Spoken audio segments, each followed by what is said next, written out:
Bueno, buenas tardes. Como ya les estuvieron comentando, mi nombre es Juan Regner y les voy a contar un poco sobre un desarrollo que hicimos acá en el país para un controlador de paso a nivel. Como todo desarrollo tiene unos antecedentes, en algún momento, tiempo A, Siemens había desarrollado controladores de paso a nivel a relés, por tiempo atrás, y hacia la segunda mitad de los 90 desarrollaron un equipo basado en PLC para un proyecto que estaba teniendo en aquel momento. Se decidió, por la cantidad de pasos que estaba haciendo, utilizar como base PLC como equipo comercial de estantería, como corazón de ese controlador. Yo intervine hacia el final en la parte de software y en la certificación del equipo. El problema que tuvo ese equipo fue que se empezó a instalar a los primeros, que iba a empezar a acelerarse para seguir instalándose, pero nos agarró el 2001. Entonces, no sé si necesito contarles un poco lo que pasó en el momento, pero esta pobre mujer que vino para certificación estaba yendo, en diciembre del 2001 se estaba yendo a Alemania. Entonces, nos agarró un poquito mal parado. Después de eso se suspendieron los contratos, hubo que renegociarlos, y retomamos alrededor del 2007, 2006, 2007. En ese momento se empezaron nuevamente los pasos a nivel, pero descubrimos de que el corazón del equipo, que habíamos empezado a hacer el desarrollo en el 97 más o menos, a los 10 años estaba hacia el final de su ciclo de vida como producto. Con lo cual se podía seguir consiguiendo repuestos, se podía todavía fabricar alguno que otro, pero no tenía sentido fabricar equipos nuevos utilizando un equipo que ya estaba al final de su vida como producto. Entonces se decidió hacer una modificación, un upgrade, una actualización de ese equipo, y eso fue lo que terminó resultando en WaveGuard PAN-S, que tomaba como base lo que ya se había desarrollado y sobre eso incluyó un equipo más nuevo. Entonces lo que vamos a hablar es sobre este equipo, el WaveGuard PAN-S, que es el nombre comercial que recibió hacia el final del proyecto. Vinieron la gente de marketing y dijo, bueno, este es el nombre que va a tener. Nosotros llamamos distinto. Resulta ser que el contenido de lo que vamos a contar ahora del WaveGuard PAN-S, vamos a empezar primero contando un poco de las características generales del equipo, cómo fue el proceso de certificación, por qué lo certificamos y por qué lo certificamos con las normas que lo certificamos, cuál fue el proceso, y contarles un poco cómo está armado el software. Como lo hicimos nosotros, sabemos más o menos qué es lo que quedó ahí adentro de eso. El equipo estaba pensado para tener, más o menos ya les contó un poquito Matías, de cómo tenemos configurado generalmente un paso de nivel. Tenemos la detección, en este caso está marcado a través de sensores de ejes que van hacia el equipo. Bueno, van a tener que soportar mi dedo. Van hacia el equipo, hacia el controlador, hacia el WaveGuard. Ese equipo, a su vez, puede tener una conexión con el sistema de señalamiento. Básicamente no era muy complejo esto, pero puede recibir como entrada el sistema de señalamiento algún comando. O lo que teníamos en el diseño, teníamos relés seguros para poner en serie con el comando que mandaba el señalamiento hacer una señal. De manera que ese señalamiento mandaba la señal para pasar a vía libre una señal. Si el paso a nivel no estaba en condiciones, entonces puede interrumpir eso y no se mandaba esa señal. Entonces, a ese punto intervenían. No es que el sistema estuviera pensado para hacer funciones de enclavamiento, porque no era el objetivo, pero sí tenía un poco más de funcionalidad como para poder colaborar con el enclavamiento. Por eso es que tiene estas flechas rojas marcando el equipo y una señal ahí. En realidad no es que la maneja el controlador, sino que estaba interviniendo junto con el comando que viene del enclavamiento. Maneja también las señales fonoluminosas, es decir, las señales luminosas hacia el conductor vial y la campana, y el mecanismo de barrera. Teníamos también la posibilidad de incluir información adicional, por ejemplo, la información de la posición de una máquina de cambio. Entonces, de esa manera se podía realizar lógicas específicas para un lugar determinado, tomando información que normalmente no está contenida en los controladores de paso de nivel, a no ser que se haga una lógica relé específica. Podíamos tener, como les dije, podíamos incluir controladores de ejes para hacer la detección, pero también podía trabajar con circuitos de vía de alterna o de continua, porque básicamente lo que recibía eran entradas de contactos libre de potencial que sencillamente daban la información de ocupación del circuito de vía. Perdón, estoy dando la espalda, disculpe.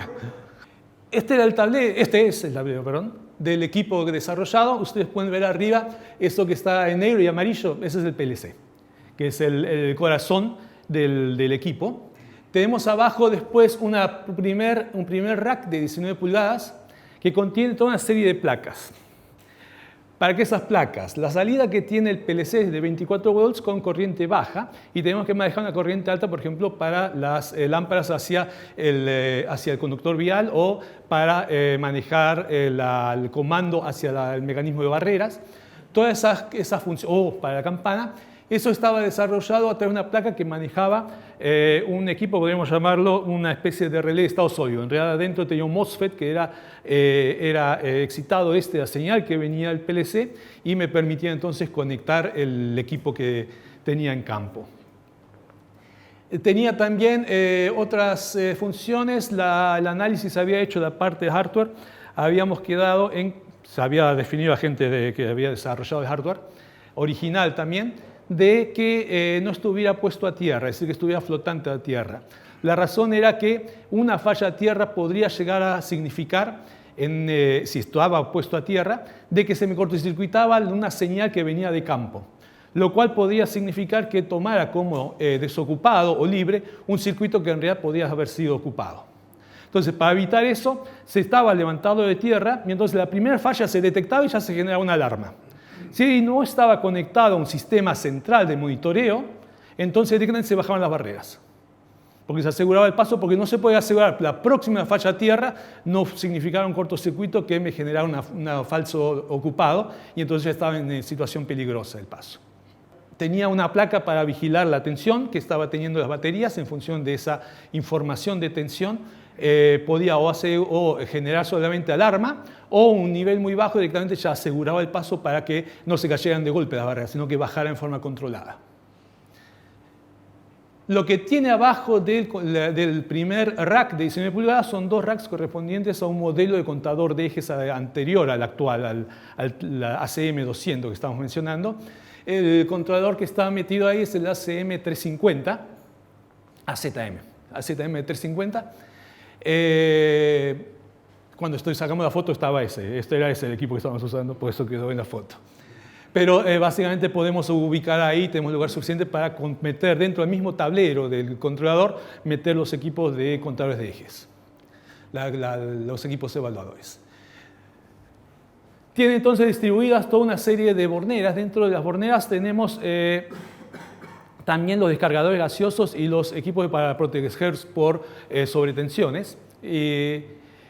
Lo cual entonces significa que ya dentro del mismo tablero tenemos todas las funcionalidades correspondientes al controlador. No estamos teniendo que armarlo o armarlo en un bastidor aparte, ya está todo autocontenido en este tablero.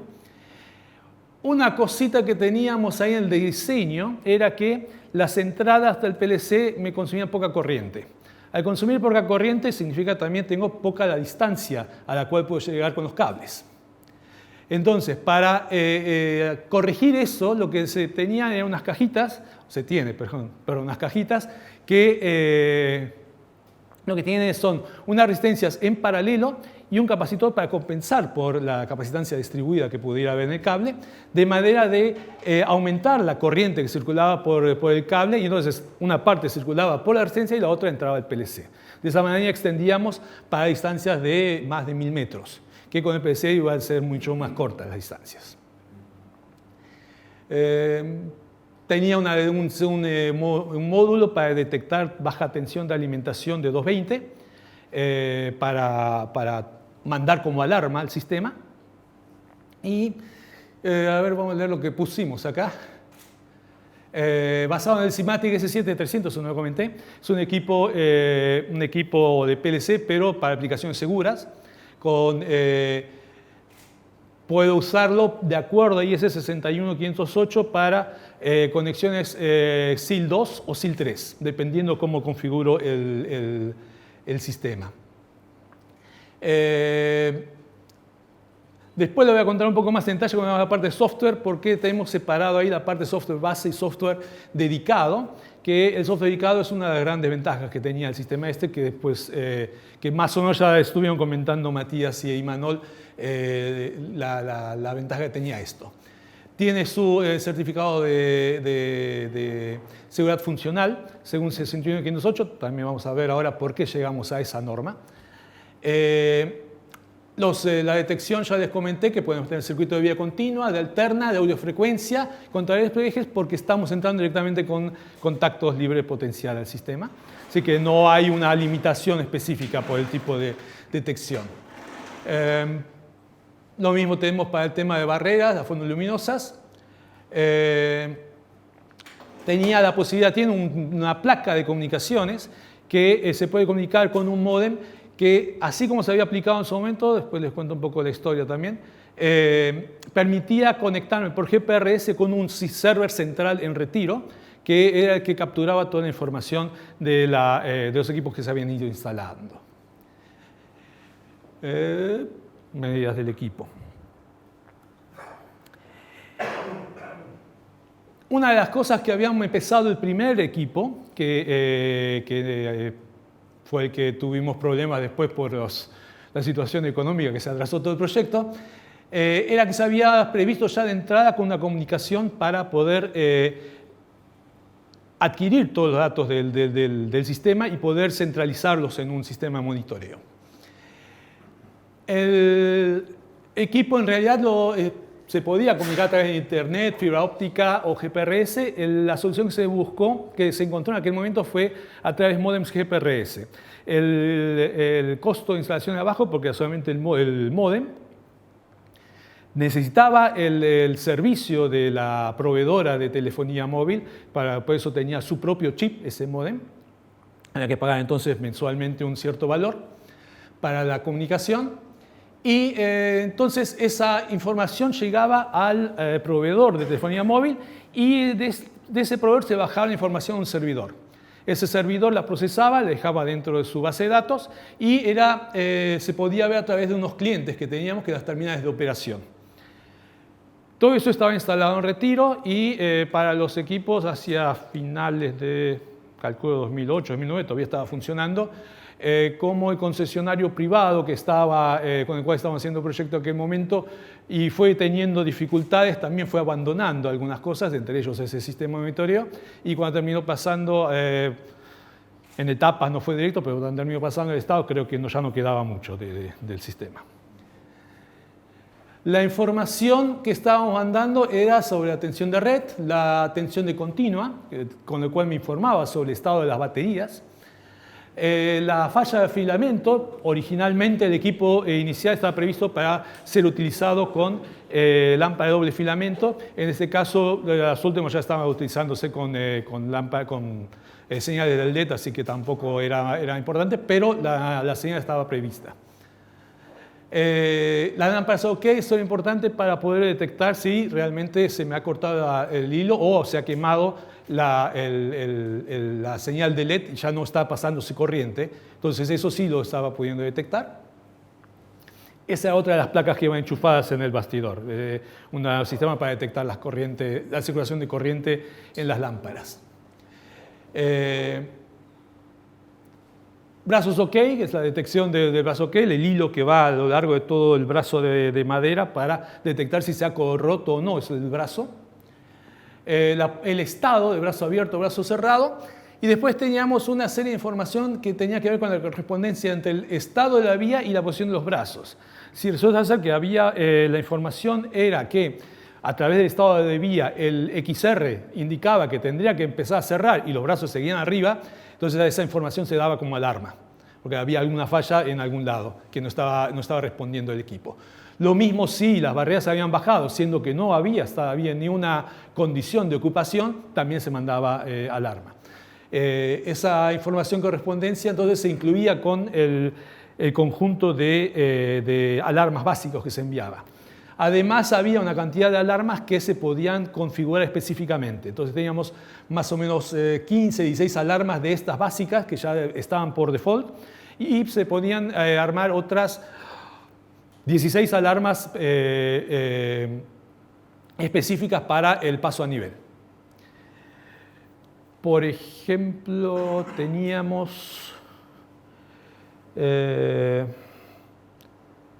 poníamos, por ejemplo, la información del tiempo de ocupación excedido de un circuito de vía. Entonces, dependiendo del paso a nivel, podía haber distinta cantidad de circuitos de vía. Entonces, eso iba, se temporizaba y se definía para el paso a nivel específico la temporización que correspondía y se generaban alarmas si pasaba un tiempo máximo para esa vía, para ese circuito.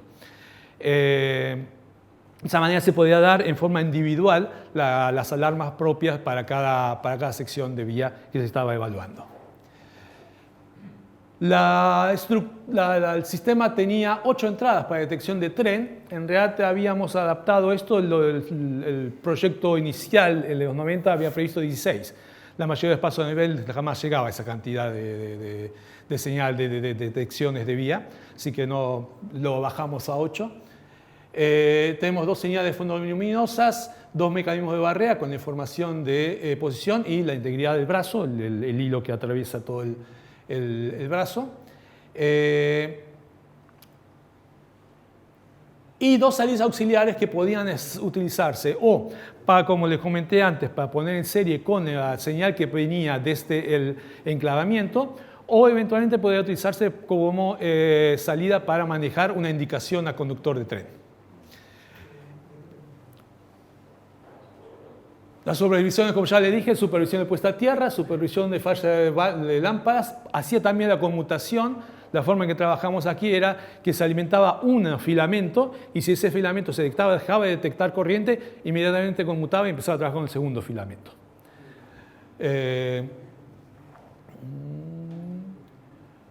Supervisión de discrepancia en accionamiento, les comenté. Accionamiento de relé de estado sólido, que son las que utilizamos para lámparas y para la campana.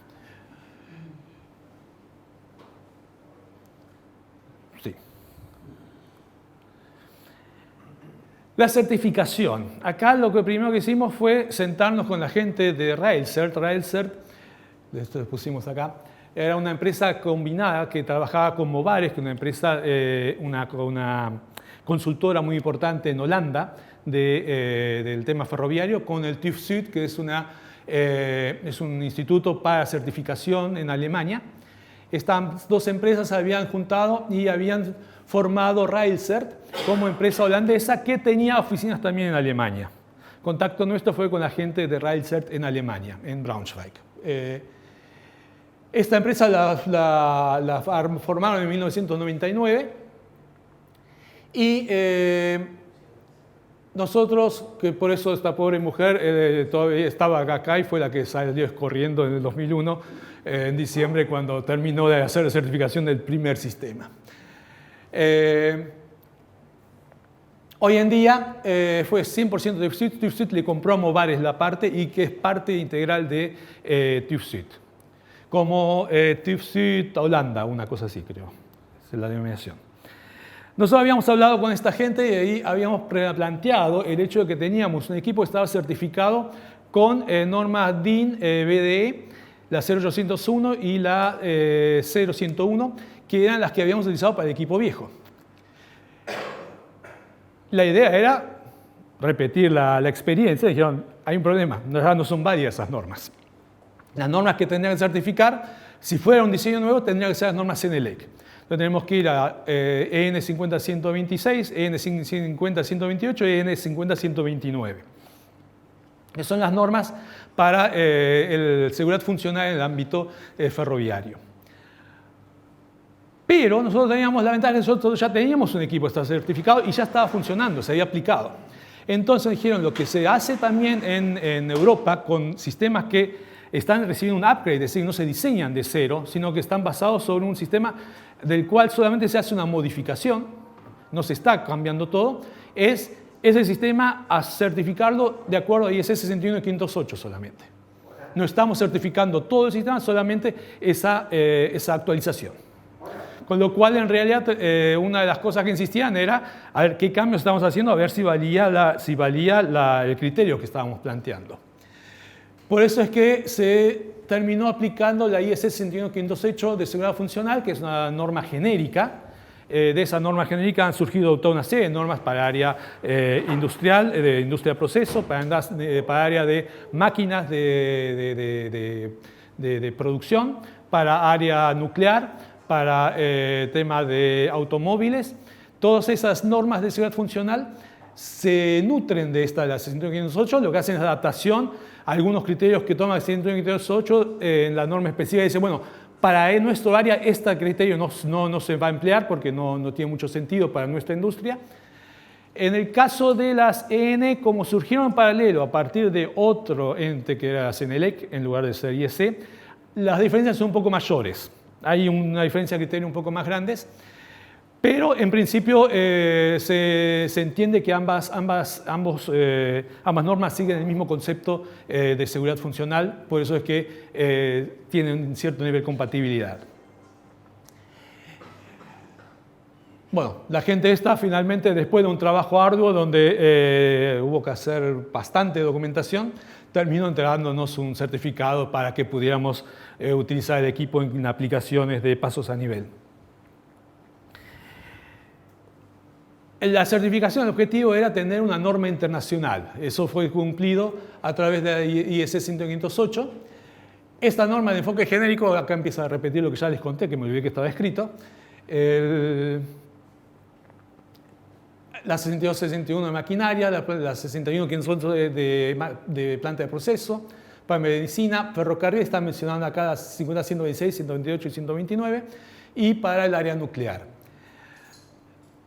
Lo que hay es importante en el sentido de la 61508 y también de las normas CENELEC es que en realidad el objetivo es enfocarse en todo el sistema completo. Y ustedes van a decir, pero ¿cómo? Si yo compro un equipo que está certificado según esa norma para un determinado nivel de SIL.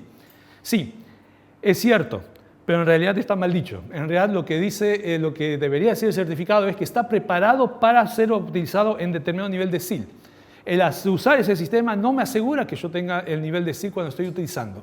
Porque una de las cosas que tengo que cumplir es, además de tener ese certificado, cumplir con las condiciones de aplicación segura de ese equipo.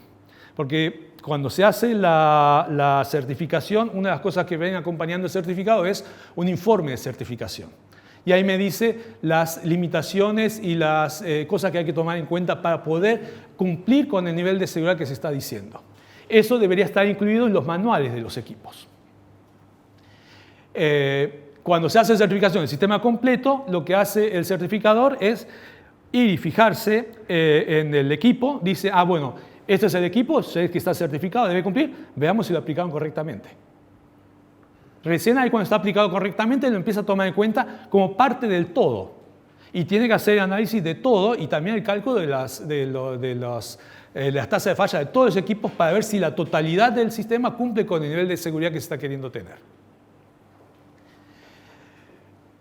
Lo que tiene de bueno como norma internacional y el hecho de que me está certificando un asesor independiente de seguridad el sistema es que me da confianza tanto a los usuarios como a los reguladores, que pueden decir, bueno, está cumpliendo tal norma, alguien se hace cargo de que está cumpliendo tal norma, entonces podemos dormir tranquilos de que está cumpliendo. No es que alguien me contó y bueno, y esperemos que haya tenido razón.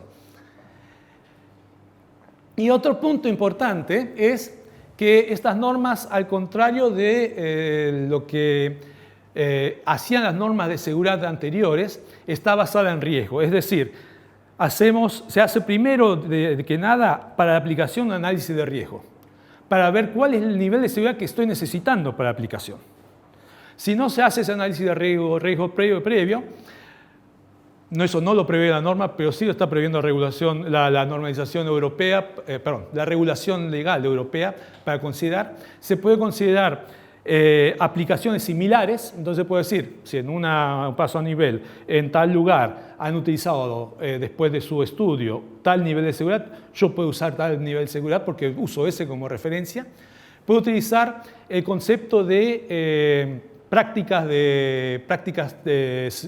buenas prácticas de ingeniería, Entonces digo, esta gente acostumbra a hacer esto de tal manera, y es una práctica válida y reconocida, de manera que puedo utilizar esa misma práctica para tomar el nivel de seguridad, o si no, hago todo el trabajo de hacer todo un análisis de riesgo para obtener cuál es el riesgo que estoy teniendo y cuánto tengo que reducir ese riesgo para que sea aceptable. ¿Por qué? Porque la idea finalmente resulta ser que estoy queriendo tener el nivel de seguridad adecuado a la aplicación, no menos, pero tampoco más, porque estoy tirando plata. Estoy poniendo mucho equipamiento para una seguridad que no está siendo necesaria.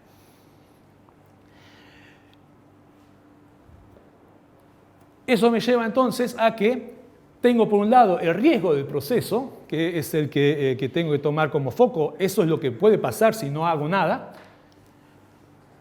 Y los voy a llevar a un determinado riesgo residual. El riesgo residual se compone de dos partes. Uno, lo que yo vaya a reducir necesariamente del riesgo, y un margen de seguridad que estoy agregándole.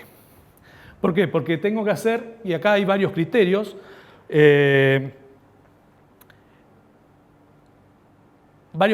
para ir reduciendo ese riesgo. Esos criterios son de que no puedo dejar la cosa así al límite. Tengo que hacer un esfuerzo más para tratar de que sea más seguro todavía. Los elementos que pueden reducir el riesgo son la parte cubierta por EPE, significa equipos eléctricos, electrónicos y electrónicos programables. Entonces, en nuestro caso sería el controlador, en una industria sería el sistema de control de la industria, de la planta, y hay otra parte cubierta por otros sistemas técnicos. Para entender esto, vamos a hacer un ejemplo muy sencillo. Imagínense un tanque que tiene una sustancia que es contaminante. Ese tanque tiene una válvula para vaciarlo que está manejada por mi sistema de control.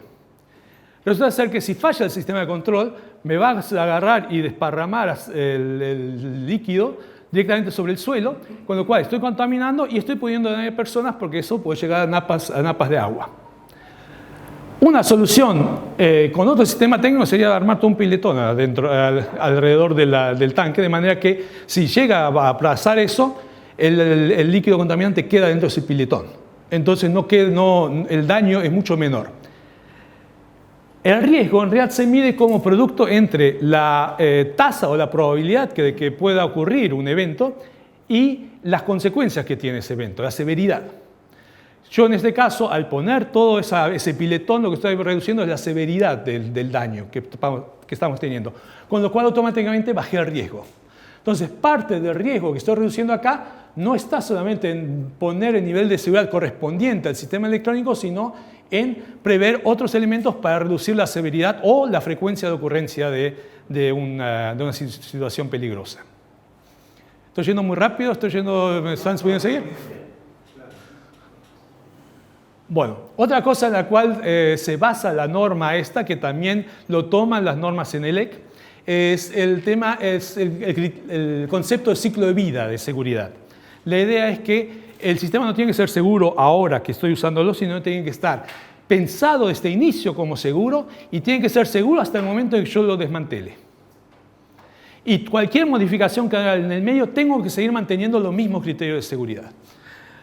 Por eso ustedes van a ver que empieza desde el concepto hasta la desinstalación o desactivación del sistema, con todos los pasos intermedios. Podemos hacer paso por paso, va a ser un poco aburrido, así que vamos a continuar. Pero la idea es que, por otro lado, la responsabilidad que cabe a cada uno de los participantes del proyecto es distinta en función de cuáles son los pasos que estoy teniendo. Para eso, ¿qué pasa en las primeras partes del prediseño? Prediseño, acá tenemos que esa parte que incluye también análisis de riesgo, vamos a poner arriba, análisis de peligros y riesgos, es el paso 3, toda esa parte corresponde al usuario final, el operador, es decir, el dueño de la instalación sabe qué es lo que está teniendo y analizándolo. Por supuesto, probablemente vaya a contratar a un consultor para que le dé una mano, para poder hacer toda esa evaluación. Pero es él el que tiene que proponer, miren, yo tengo estos niveles de riesgo, tengo esta situación o exijo como parte de la solución que cumpla con tal nivel de seguridad. Y eso es lo que va a terminar apareciendo después con los requerimientos que presente para realizar el proyecto. La fase 6 a 13, perdón, me fui de largo. La fase 6 a 13, que es la parte de realización, donde ya empiezo a fabricar el equipo, hasta validación de seguridad total de todo el sistema. Esto le va a corresponder a la gente de ingeniería, el proveedor de equipamiento. Es decir, la persona que te está proveyendo la instalación es el que va a tener que encargarse de cumplir con los requerimientos que está estableciendo el operador o el usuario final. Y finalmente, finalmente la parte de operación y mantenimiento y la desinstalación y la detección de que necesitan modificaciones va a corresponder también de vuelta al operador final con un pequeño detalle. Cuando llega acá, si descubre que necesita hacer una actualización o modificación, va a volver a los sistemas, va a volver acá arriba. Y acá ya da de vuelta el proveedor del equipamiento, el que es responsable, el que tiene que entrar para hacer esa modificación.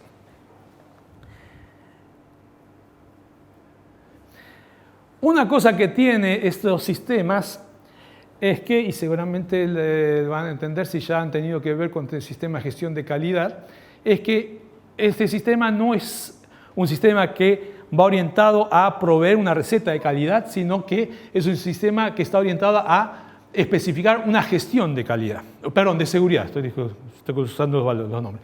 Estamos hablando de gestión de seguridad, lo cual significa que, entre otras cosas, tengo que encargarme de documentar todo. Tengo que hacer registro de todo lo que está haciéndose, de poner en papel las decisiones que están tomando y por qué se están tomando, cuáles son los criterios que se están empleando.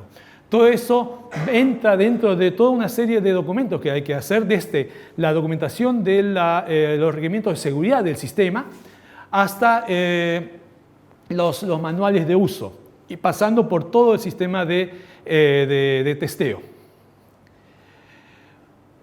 Si lo ven, hay algunas cosas que empiezan a superponerse con calidad y con otros sistemas de gestión. Por eso en muchas empresas termina habiendo un sistema integrado. ¿Por qué? Porque los criterios son parecidos, tanto para el sistema de gestión de salud laboral como de medio ambiente, como de seguridad funcional y de calidad. Entonces hacen un solo sistema donde se va atendiendo las distintas cosas, pero no, se evita la superposición de actividades. El plan de ensayo, el plan de test, sería algo que me está pidiendo tanto calidad como lo que me pide la gente de seguridad, con enfoques distintos, pero ambos me piden esa documentación. Por eso se termina integrando en un solo sistema. Los títulos de estos no necesariamente tienen que ser los nombres de los manuales propiamente dichos, sino que pueden estar distribuidos en otros manuales o puede en un mismo manual incluir varias de estas funciones. Pero más o menos le da una idea de cuál es el paquete típico que me están pidiendo para un sistema, para poder hacer una gestión de seguridad. Bien, dejamos la parte de la norma atrás, hacemos una excursión a la parte del software. Les comentó Imanol que el SCC3 tenía una determinada función bastante limitada, que era la de manejar las lámparas, las campanas y los accionamientos. Esas funciones en el software acá lo resolvimos con lo que llamamos lógica básica. La lógica básica es igual para todos los pasos de nivel. No tengo que cambiarlo. Entonces, por eso es que dejamos como una parte del software que no es modificada por el usuario, sino que queda fija. Y lo único que hace el usuario es configurar determinados valores. Por ejemplo, el tiempo de fonoluminosas se puede configurar en esa parte, pero no cambio la función del tiempo de fonoluminosas. Para lo que era la lógica propia del paso a nivel, entonces tenemos lo que llamamos la lógica dedicada, que es así, se evaluó por cada paso a nivel. La ventaja que tenía esto es que si yo tenía que agregar más relés, temporizadores, eventualmente contadores, otras funciones, como es todo dentro del software, no me aumentaba el costo del equipamiento. El equipamiento tenía todo el mismo costo.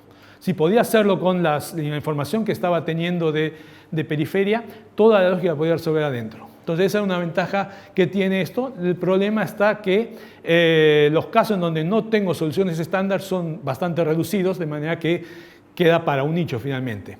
Pero originalmente me permitía poder cubrir todo el espectro de casos que podía tener yo con un paso a nivel.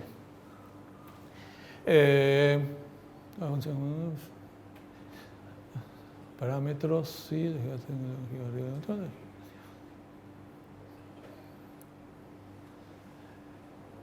Sí, ahora, para poder cumplir con los niveles de seguridad, la forma en que se desarrollaba esa lógica dedicada tenía que tener una determinada secuencia, que también estaba especificada en los manuales y era parte de lo que certificaba el asesor independiente de seguridad. Eso está muy simplificado acá el proceso, nada más que para que tengan un pantallazo. Se partía de dibujos de contactos del cliente. ¿Qué es lo que teníamos? Nosotros teníamos un lenguaje común con el cliente que era los circuitos utilizando simbología AR. Entonces, los contactos además se podían armar así y podíamos hablar sobre la lógica que queríamos desarrollar basándonos en esa circuitería. Esa circuitería después, junto con alguna información adicional, nos servía para elaborar el software, que ya tenía una simbología distinta, de manera que teníamos que tener bien clarito el proceso por el cual pasábamos de la circuitería descripta en simbología AR a el lenguaje que me pedía el PLC. Eso estaba descrito y estaba definido en los manuales. Y una vez que se hacían los ensayos, porque además de que hacer la conversión, probábamos de que anduviera lo que habíamos hecho, eso se grababa en un módulo de memoria. Ese módulo de memoria quedaba entonces en un sobre, después de los ensayos, que se hacían ensayos con presencia de personal del cliente, se guardaba con una identificación y ese se llevaba en sobre y se insertaba en el equipo el día que se ponía en marcha en sitio el paso a nivel. De manera que la memoria que se insertaba era la misma que se había testeado anteriormente. Había otro elemento de seguridad que había una serie de entradas que permitían hacer una codificación con puentes. Y esa codificación con puentes era propia para cada paso a nivel. Y esa codificación estaba también dentro de la memoria. De manera que yo ponía una memoria que tenía una codificación distinta que el paso a nivel el paso a nivel que correspondía, se iba a stop el PLC. De manera que me ponía en estado seguro todo el paso. Esa es una forma de evitar que de pronto me cambien las memorias de un lado a otro y tengamos problemas graves eventualmente. Entonces, estos son los diagramas, seguramente más de uno se ubicará con lo que estoy diciendo, con la simbología R. Entonces, está definido, estamos teniendo información, por ejemplo, de posición de la máquina de cambio. En este caso, estamos teniendo información direccional para saber si tenemos en descendente o ascendente el tren. Toda esa información me sirve para manejar este relé que en realidad es todo internamente interno, que es el que me dispara entonces el proceso de aseguramiento de paso a nivel, empezando con el tiempo de fonoluminosas. El totalizador. Claro, el totalizador, exacto. Esto lo ubica, ¿no? Sí, esto lo tiene. Sí. No estoy contando nada raro. Las ventajas que teníamos con esto era, estábamos utilizando un equipo seguro que estaba pensado para aplicaciones seguras, de manera que teníamos una alta disponibilidad y seguridad del equipo. Bajo mantenimiento estaba todo, no teníamos que estar revisando los relés a ver cómo estaban en el estado, porque estaba todo metido dentro del software del equipo. Teníamos monitoreo remoto de alarmas y el estado del paso a nivel. Podíamos eventualmente hacer ampliaciones, es decir, si no me alcanzaban los módulos que tenía, existía la posibilidad de ampliarlo y agregarle módulos al sistema, de manera de agregarle mayor cantidad de entradas-salidas. Perdón, de entradas, porque de salidas teníamos limitado y eran bien específicas las funciones. De entradas, específicamente para tomar como información de circuito de vía o eventualmente posición de máquina de cambio o alguna otra información que tuviera en sitio. podía ser aplicable fácilmente a la infraestructura existente porque por las entradas eran contactos secos, no tenía que hacer ninguna lógica rara, no tenía que hacer ninguna adaptación ni interfase. Contacto seco, con eso ya me alcanzaba para empezar a trabajar. Diagnóstico confortable, yo digo que que sí, a algunos clientes no les gustaba del todo, pero se podía hacer un diagnóstico del sistema. Lo importante acá, la gran ventaja que tiene el sistema es que me sirve para diagrama de vía complejo, donde ya las soluciones estándar no las puedo aplicar, no me sirven. Entonces tengo que sentarme y diseñar una lógica específica para ese paso a nivel. Cuando mencionó Imanol, es S3 Plus que tiene funciones ya preconfiguradas en el PLC, en realidad son 8 y ya son fijas. Entonces se puede seleccionar una de esas 8. Si ninguna de las 8 que están ahí definidas me sirve, ya no puedo aprovecharla. Tengo que usar la más básica, que es usar una entrada como si fuera la entrada, el manejo directamente del relé totalizador, del XR. Se puede hacer un pedido para que en Estados Unidos modifiquen y agreguen alguna función más, pero con el costo de ingeniería de Estados Unidos, ahí teníamos claras ventajas acá, el sistema este. Bueno, ya habíamos mencionado que podía usar cualquier tipo de circuito, de sistema de detección de tren para poder hacer funcionar el sistema. Y acá terminamos. Espero no haberlos cansado. Preguntas. Respecto del software, cada vez que uno customiza una solución para distintos tipos de complejidad de paso a nivel, ¿eso requiere que el software se tenga que validar nuevamente? El proceso que habíamos visto acá en realidad era una validación. Repito, estaba muy simplificado, pero tenía toda una serie de pasos donde se empezaba desde el diagrama eléctrico AR para agarrar y paso por paso ir convirtiendo eso en un diagrama escalera, que es lo que sí puedo programar dentro del PLC. El testeo individual de cada uno de esos, primero porque se hace continuamente chequeos para verificar que lo que estoy produciendo coincide con lo que estaba teniendo yo inicialmente, hasta terminar en un ensayo. Esto está simplificado, está puesto todo en 3 pasos nomás y tiene una sola verificación que es el testeo acá, pero en realidad había varias verificaciones en el medio y el testeo sería la última y teníamos el testeo interno y después testeo con el cliente para que además viera el ensayo y viera todas las posibilidades. Había que fabricar adecuadamente el protocolo de ensayo para cada uno de estos casos. Y entonces con presencia del cliente se hacía el ensayo final. Una pregunta, por un lado tenemos lo que es la certificación de cada uno de los productos y para cada aplicación su protocolo que se hace en conjunto con el cliente y además se acompaña en la documentación una validación de ese software para validar ese paso. Es lo que estábamos entregando, o sea, en realidad acá venía un acta para informar que se había hecho el ensayo, que se había verificado, además del listado correspondiente del software particular y no solamente del software, sino también la configuración. El área de datos donde estaban todos los valores configurados también se imprimía para dejar como constancia de qué es lo que se había verificado, como parte adjunto del protocolo de ensayo. Una preguntita. Sí. ¿Esto ya fue aplicado en alguna infraestructura de alguna red? ¿Y Ay. si fue, por qué si se continúa ahora y por qué? El equipo que les dije al principio se habían llegado a instalar como 20 controladores, más o menos, es la cifra exacta, entre línea Mitre y línea Sarmiento. Están instalados, hasta donde yo sé estaban funcionando. El problema fueron primero estos problemas económicos que hubo en el medio y después la desaparición finalmente de nuestro cliente, que bueno, era TVA en el cliente final que teníamos en aquel momento, desapareció y en el medio hubo otras cosas hasta que quedó en manos del Estado y todo eso tiene que reverse los contratos ahora. Entonces está todo medio detenido. O sea que nunca pudieron continuar, no sé si con la DIPSE o con la SOPSE, no lo sé. No sé el estado exacto, yo sé hasta desde mi posición, sé que está ahí, está en el limbo en estos momentos. Gracias. Por favor. ¿Qué máquinas de barrera lo están? Generalmente usamos la S60. ¿De ustedes? Nuestra, sí.